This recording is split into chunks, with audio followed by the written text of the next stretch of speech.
महाराष्ट्र की सियासत में फिर होगा कोई बड़ा खेला? बीएमसी चुनाव से पहले क्या करने वाली है बीजेपी? क्या महाराष्ट्र में भाजपा से हाथ मिलाएंगे राज ठाकरे?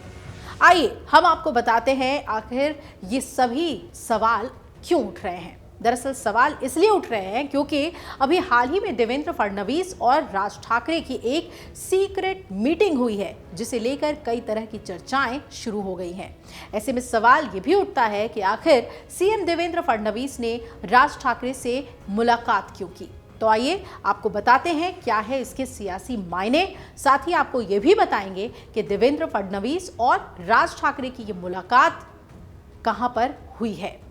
भारतीय जनता पार्टी के दिग्गज नेता और महाराष्ट्र के मुख्यमंत्री देवेंद्र फडणवीस ने सोमवार को महाराष्ट्र नवनिर्माण सेना के प्रमुख राज ठाकरे से उनके घर पर मुलाकात की। दोनों नेताओं के बीच कई मुद्दों पर बातचीत हुई है और इस मामले में बीजेपी एमएलसी प्रसाद लाड ने कहा है कि महाराष्ट्र नवनिर्माण सेना प्रमुख राज ठाकरे ने सीएम फडणवीस को मुंबई के दादर इलाके में शिवाजी पार्क के पास मौजूद अपने आवास पर आमंत्रित किया था, लेकिन उन्होंने इस बारे में कुछ और नहीं बताया।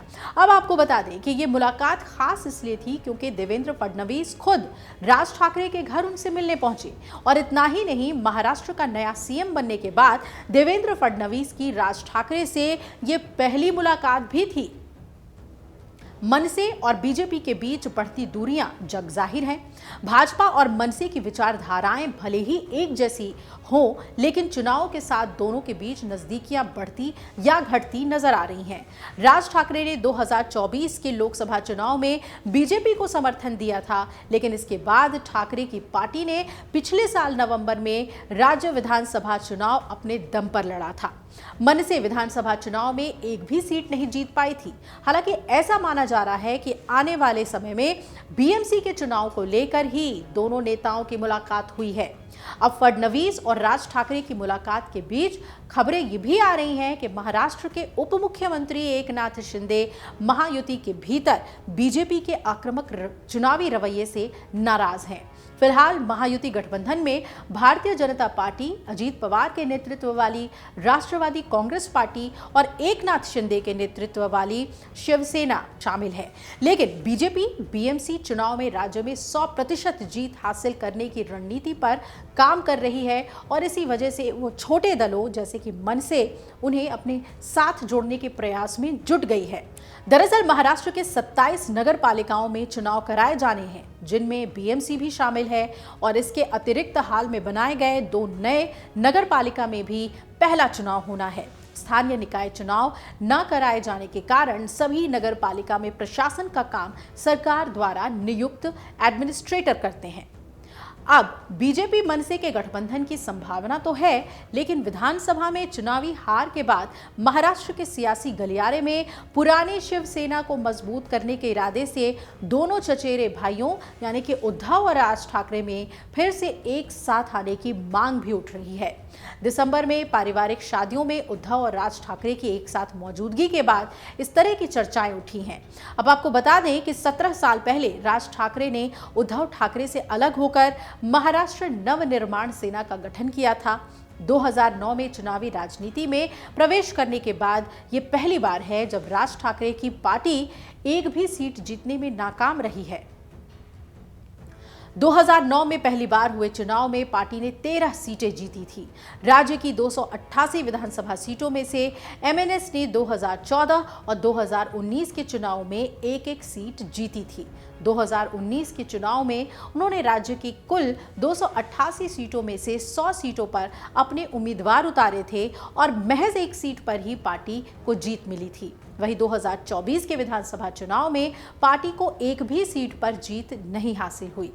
अब राज ठाकरे ने पिछले महीने सत्तारूढ़ भाजपा पर हमला करते हुए कहा था कि पार्टी ने एक बार फिर कहा था कि करोड़ों रुपए के घोटाले में शामिल नेताओं को सलाखों के पीछे डाला जाएगा, लेकिन इसके बजाय उन्हें राज्य मंत्रिमंडल में शामिल कर लिया गया। उन्होंने पिछले साल हुए महाराष्ट्र विधानसभा चुनाव के नतीजों पर भी संदेह जताया था। राज ठाकरे ने बीते दिनों मुंबई के वर्ली में एमएनएस के राज्य नेताओं की बैठक के दौरान एक सम्मेलन में कहा और पहली बार विपक्षी गठबंधन महाविकास अघाड़ी के सुर में मिलाते हुए बीते साल हुए महाराष्ट्र विधानसभा चुनाव के नतीजों पर संदेह जता दिया था और इसके साथ ही सवाल किया कि कैसे अजित पवार के नेतृत्व वाली राष्ट्रवादी कांग्रेस पार्टी ने लोकसभा चुनाव में केवल एक सीट जीतने के कुछ महीने बाद ही राज्य चुनाव में 42 सीटों पर जीत हासिल कर ली और सालों से सूबे की राजनीति में सक्रिय शरद पवार की पार्टी को महज 10 सीटें मिली। राज ठाकरे ने कहा था कि चुनाव नतीजों के बाद कुछ चीजों पर यकीन नहीं हो रहा है। उन्होंने सवाल उठाया कि महज 4 महीने में जनता की राय इतनी कैसे बदल गई। राज ठाकरे ने चुनाव प्रक्रिया पर भी सवाल उठाते हुए कहा, लोगों ने हमें वोट दिया लेकिन वो हमारे तक पहुंचा नहीं। अगर ऐसा ही होना है तो चुनाव लड़ना ही बेकार है।